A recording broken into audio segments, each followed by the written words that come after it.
Yugioh prices, are they fair? Or are they not? Hell, they are not fair. They are ridiculously overpriced cards. Only people that are so-called professional duelists will go out there and waste their money. Tour Guide, £130 a pop. Rescue Rabbit, not even officially released yet, 110. Probably will skyrocket to 150 and probably over £200. Some idiots out there will pay that amount of money for those cards. You people out there are stupid. I wouldn't even pay that money myself.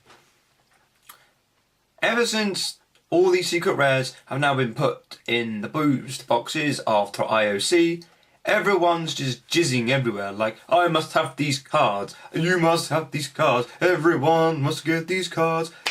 But they do, it's like ramming in their brain, I must have this card.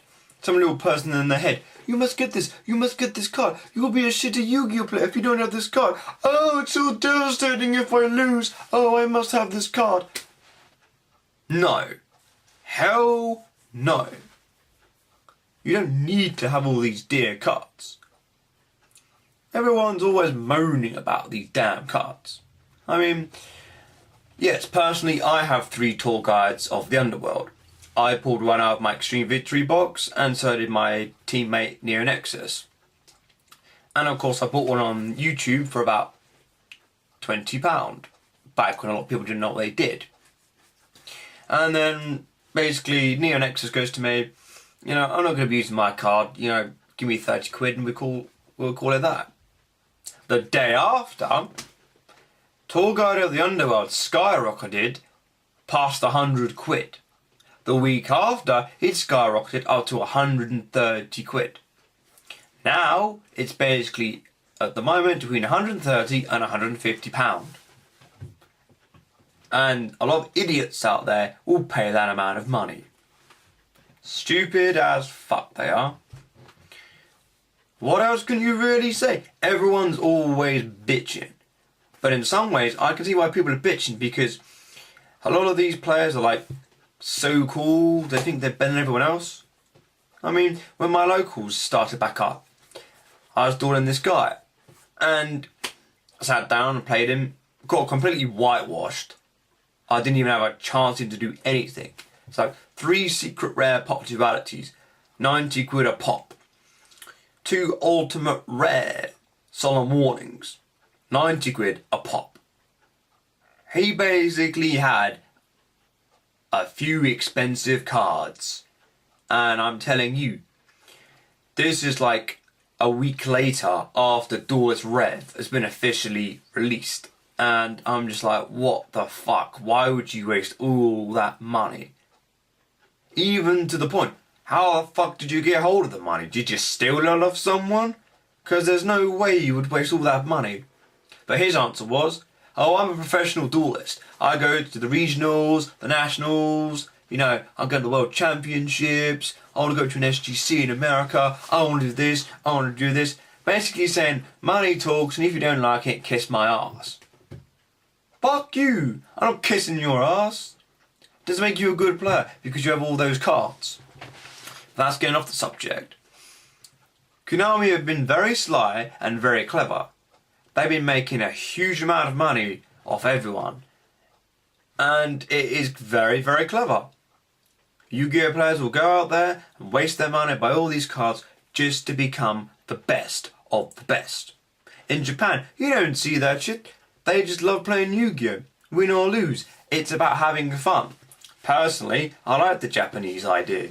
I love going out there and playing Yu-Gi-Oh for fun. I don't want to go out there and be, I'm a pro duelist, I think I'm better than everyone else. No, I don't think I'm better than everyone else. No, if I pull all these cards out of my packet, sure, I'm going to use them, what's the point otherwise? Or I'm going to sell them. But I love to have fun. I like to experiment with new decks and try new things up. If I don't need the card and it doesn't work, fine, I'll sell it. That's just the way things are. But everyone bitches. Everyone's bitching and bitching, but The annoying thing is that if you don't have those powerful cards, the same person continuously always wins over and over and over again. And people then start to say, right, what's the point? You know, I haven't got solemn warnings, I haven't got pot of dualities, I might as well just quit the game and basically find another game I can actually play that's not going to cost me all of this money and I actually have a chance of winning and having a bit of fun than rather having some idiot keep swallowing down my throat. I look better duelist than you. You can't win. You can't do anything to me. And that's the end of that story. However, on the good note, by flipping the coin, Konami then decided, okay, hold on a second. All these powerful cards that are coming out, yeah, we're making a lot of money, but we're also losing a lot of money because a lot of Yu-Gi-Oh players are basically quitting the game. Not good for them, really. Yes, bringing out all these powerful cards is awesome. They're making a huge profit. But on the other hand, they're losing a lot of Yu-Gi-Oh players because of it. So they all sat down and thought, okay, a lot of people don't have like loads and loads of money. You know, £150 for this card, £90 for this card. No one's going to be that stupid to pay for it. So they started reprinting all the sticker cards. I love calling it sticker cards. And everyone started bitching about it. Pot of Duality got a reprint. Oh man, what's the point? Pot of Duality got a reprint. Oh, it's so look better in secret rare. Oh, it doesn't make you a good player because you got one. Everyone bitches about it. For one, they bitch about it because it's a high priced card. Then they bitch about it because it gets released again. You really can't win. But that was not the end of it, was it? Oh, no, no, no, no, no, no, no. All these so-called pros out there were just like, oh, well, it's only Pot of Duality, it ain't going to make much to my deck. There's still Solemn Warning out there, that's not going to reprint. Bang! Yu-Gi-Oh! Wicker. Reprint! Solemn Warning. Now, the same guy I was basically dueling back in 2010, basically when he found out, he was like, what? Oh, this is ridiculous. Konami don't know what they're doing. They're a bunch of wankers. No, they're not a bunch of wankers. Because at the end of the day, Konami have now made the game more fair for people. Because at the end of the day, they're still making their money by people buying the tins, and a lot of Yu-Gi-Oh players that sadly can't afford these ridiculously high priced cards get them in sticker form. Yeah, they don't look so fancy, but the card does exactly what the Secret or the Ultra or the Ultimate or whatever card, it does exactly the same as the old, you know, the other card. So there is no difference. And to be honest, in all fairness, I am quite happy that Konami have done this because I can go against the Yu-Gi-Oh player now and actually just have some fun. I don't have to worry about going Solemn Warning, and then they're dead. You just think, well, that's a boring duel.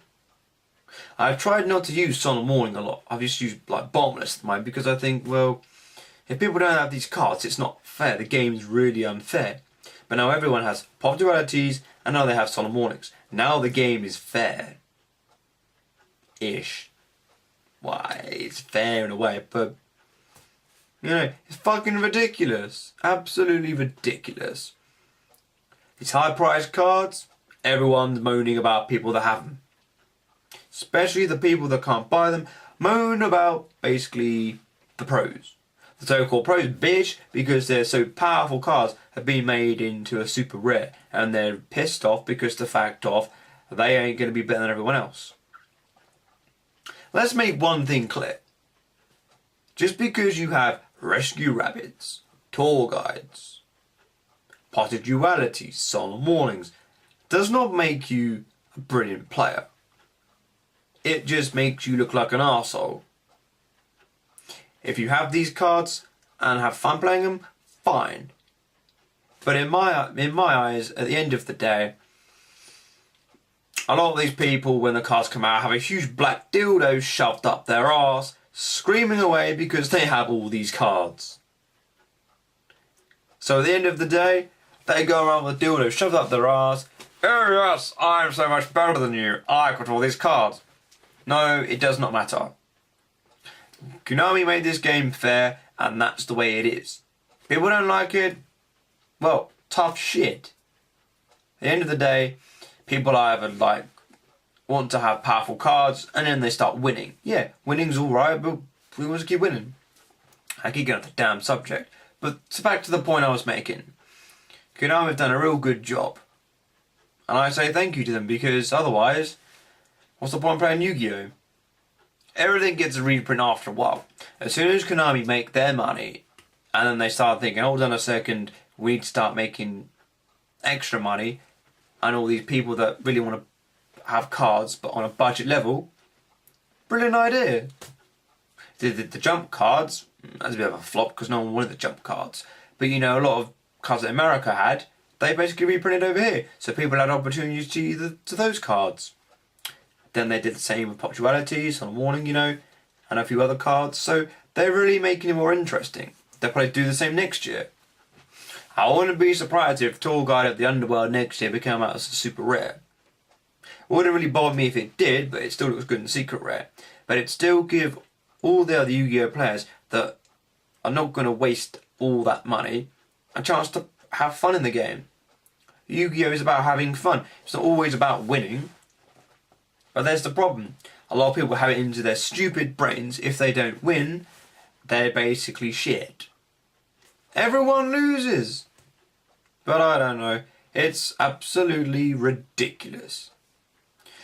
But that's enough ranting. But what do you actually think? Do you actually think that the prices are too high? Do you think they're fair? You know, really up to you.